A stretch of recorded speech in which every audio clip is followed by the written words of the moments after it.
Celso chama Candinho para conversar. O tom dele é sério, pesado. Ele avisa que as joias de Anastácia foram levadas. Ao ouvir aquilo, Candinho paralisa. O chão parece sumir sob seus pés. As joias não eram só uma herança, eram a única salvação da fábrica, de todos os bens, de tudo o que ele construiu. O desespero toma conta. Candinho começa a passar mal. Dita corre para socorrer o marido, assustada, sem acreditar. Além do choque, ela descobre que a casa foi invadida. O medo aumenta ainda mais. Depois de se acalmar um pouco, Asdrubal tenta ser racional.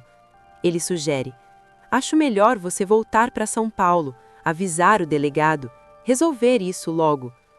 Candinho balança a cabeça. Ainda abalado, ele responde: eu vim para o sítio para passar o fim de ano com minha família, com as crianças. Não quero estragar esse momento. Celso se irrita.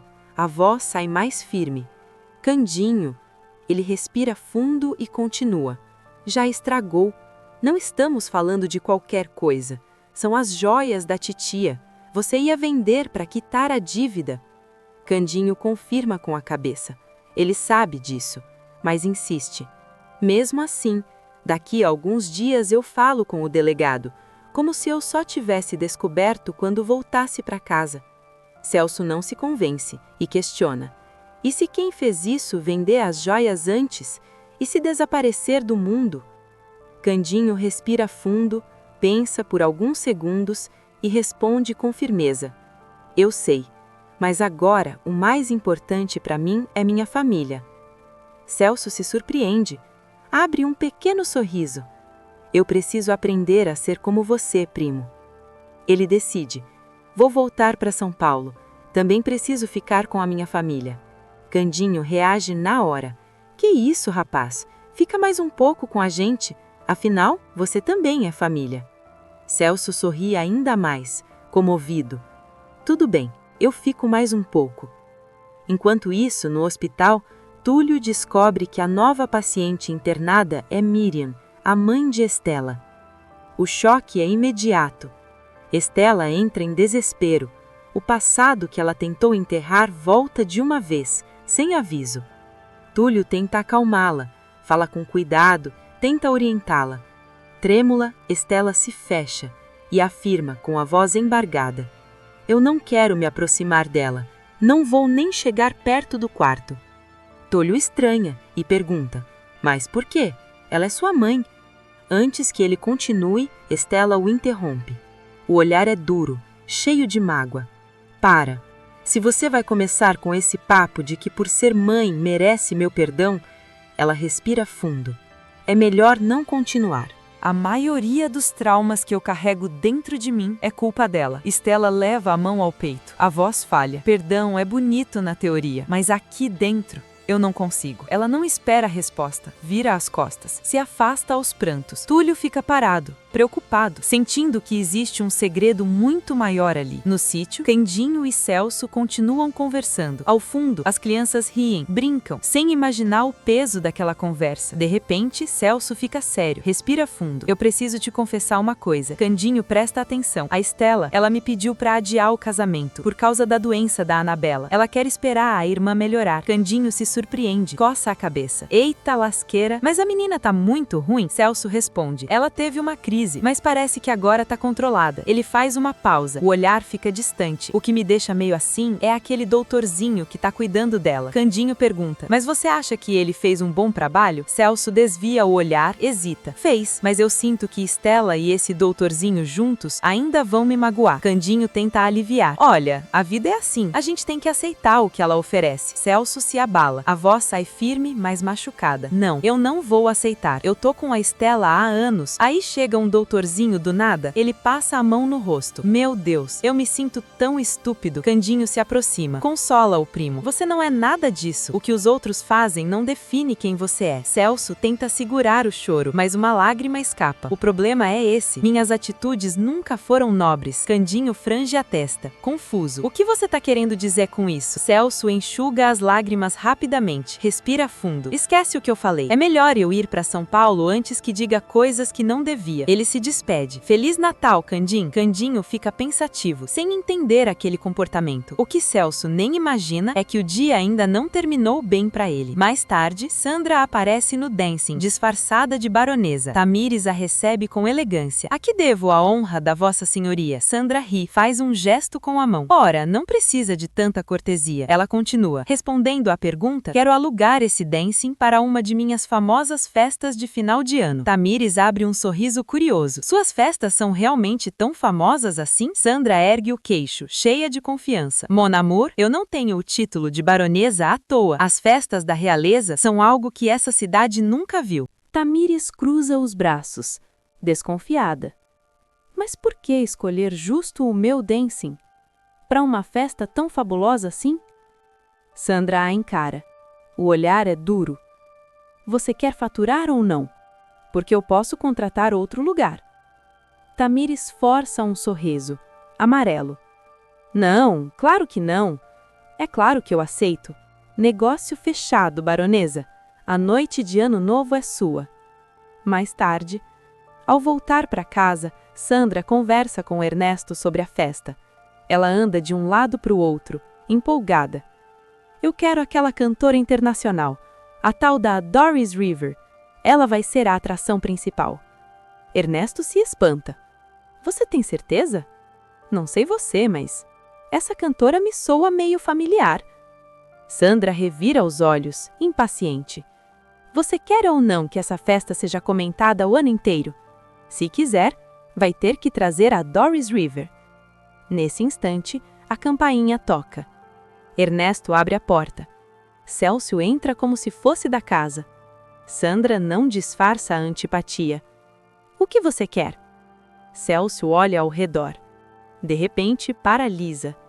Peraí, essas são as joias da titia Anastácia? Sandra cruza os braços. Não são. Você está enganado. Celso se irrita. A voz sobe. Não tenta me fazer de ingênuo. Eu conheço essas joias e sei que elas foram tiradas da casa do Candinho. Ele se aproxima. Você tem que devolver agora. Sandra o enfrenta, sem medo. Eu nunca vou fazer isso. Essas joias sempre foram minhas. Ela respira fundo. O Candinho é quem impediu que elas estivessem comigo. Celso fica incrédulo. Você enlouqueceu de vez? A titia deixou as joias para ele. Sandra rebate na hora. Só deixou porque eu estava atrás das grades. Celso muda o tom. Agora é preocupação. Por favor, Sandra, cai na real.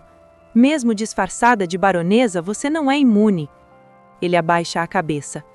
Eu não devia ter te protegendo, mas tô aqui te implorando para fazer diferente dessa vez. Sandra ergue o queixo, fria.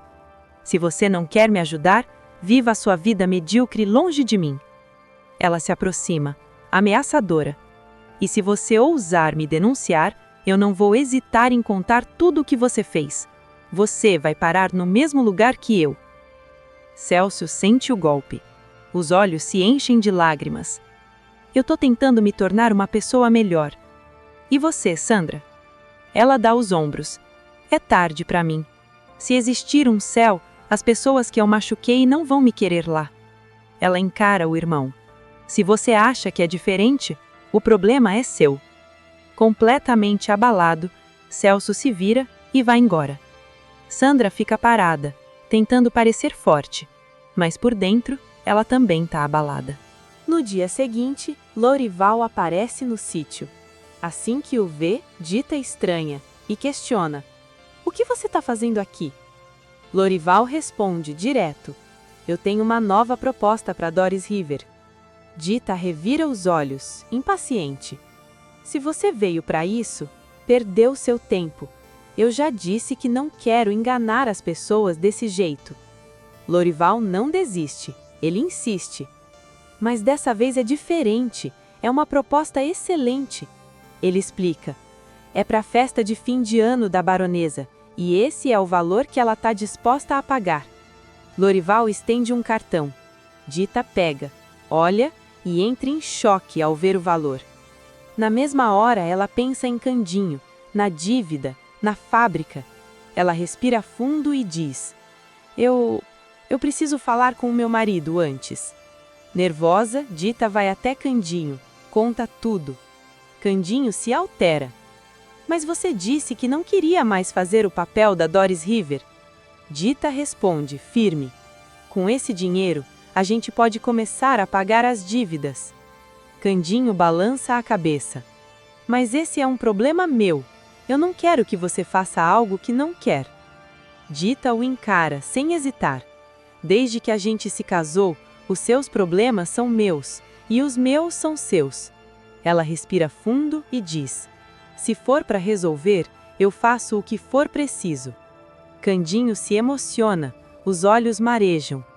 Eu não sei o que eu fiz para merecer alguém como você.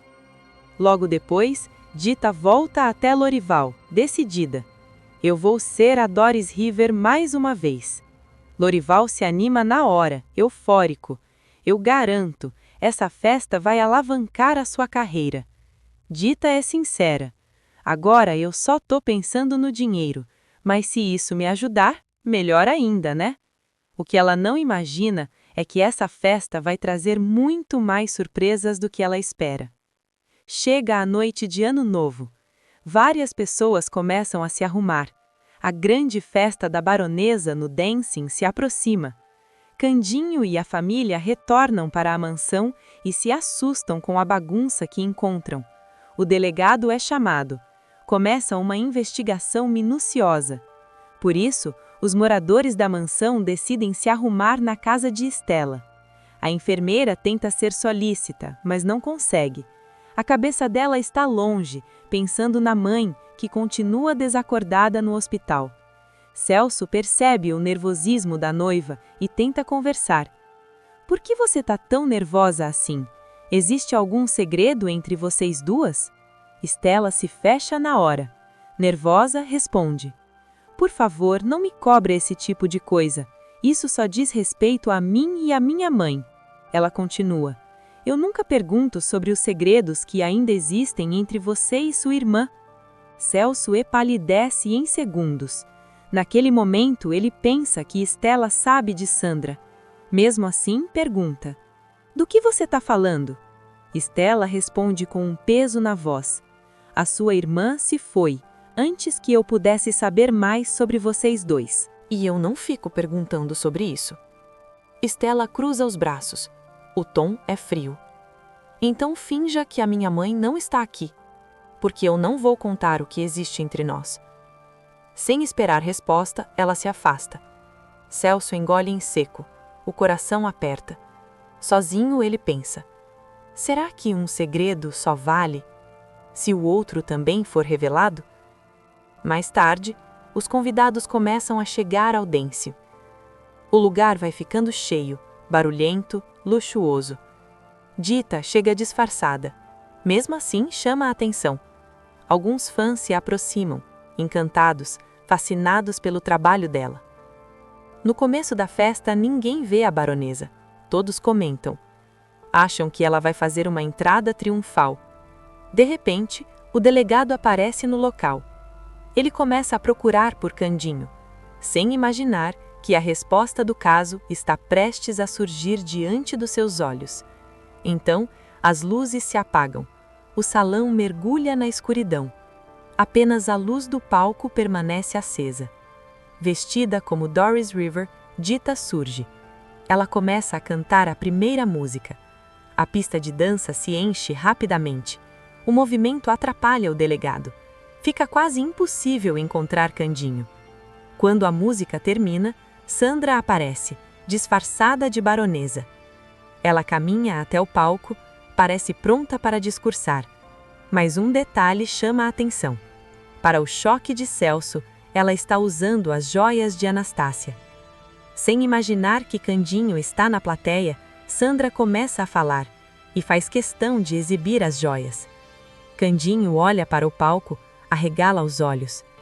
Peraí, aquelas joias são da minha mãe? Quitéria fica em choque.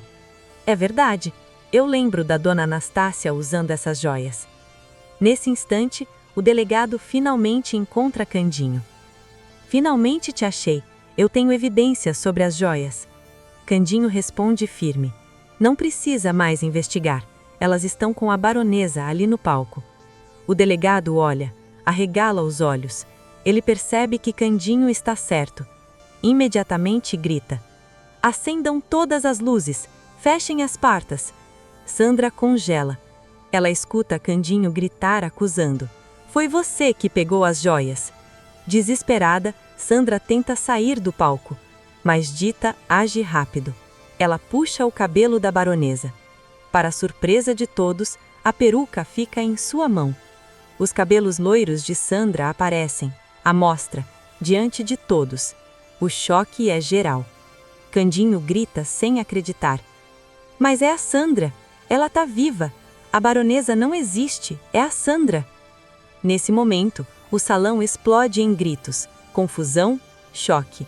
E uma grande confusão toma conta da festa. O salão entra em pânico. Várias pessoas começam a correr. Outras partem para cima de Sandra. Gritos, empurra-empurra, caos total.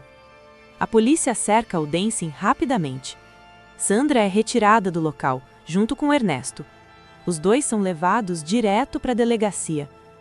Mesmo depois de toda a confusão, Tamires decide seguir com a festa. A música volta, as luzes se acendem. Quando o ano vira, as pessoas brindam, sentem que a esperança pode renascer.